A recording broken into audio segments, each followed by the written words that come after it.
사도 바울의 편지에서 가장 자주 사용한 인사말은 은혜와 평강입니다. 신약 성경에서 맨 처음 쓰인 데살로니가 전서 첫 구절에서 사도 바울은 이렇게 인사합니다. 은혜와 평강이 너희에게 있을지어다. 그때는 물론 요즘 우리에게도 가장 절실한 인사는 은혜와 평강입니다. 은혜와 평강은 어느 시대 누구에게나 가장 요긴한 축복입니다. 영어 성경은 이렇습니다. Grace and peace to you. 이 짧고 간단한 은혜와 평강을 비는 인사 속에 세상 모든 사람들의 소망이 담겨 있는 것입니다.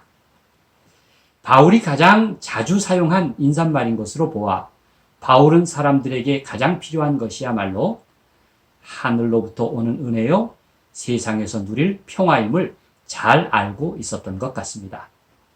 어쩌면 가장 당연하게 여겨지는 것들은 가장 절실하면서도 또 가장 부족한 것들입니다. 사실 초대교회에 보낸 편지를 보면 그 당시 초대교회의 상황이 얼마나 힘든지 그 긴박한 상황을 짐작할 수 있습니다. 그래서 늘 일상적인 은혜와 평강이 필요했던 것입니다.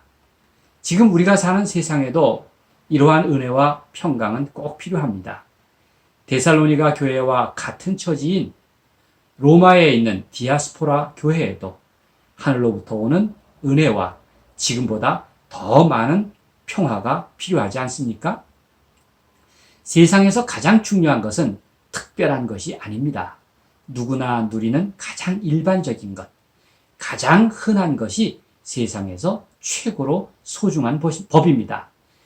예를 들어서 집집마다 있는 자녀들은 가장 흔하지만 그러나 세상에서 가장 귀한 존재입니다.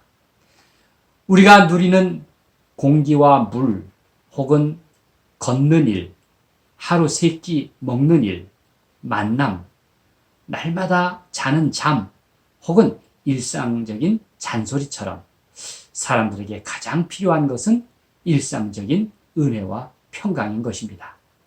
모든 사람은 일용할 은혜와 평강이 필요합니다. 일용할 양식처럼 일용할 은혜와 평강이 필요한 것입니다. 지금 우리가 맞이하고 있는 마스크를 쓴 가을 풍경은 처음 겪는 일입니다.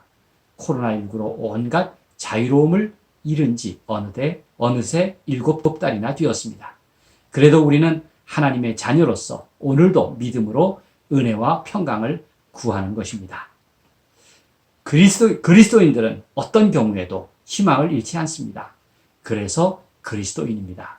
바라기는 올가을에도 주님이 주시는 은혜와 평강을 통해서 후회나 미련이 아닌 자부심과 성취감의 열매를 꼭 맺기를 간절히 바랍니다.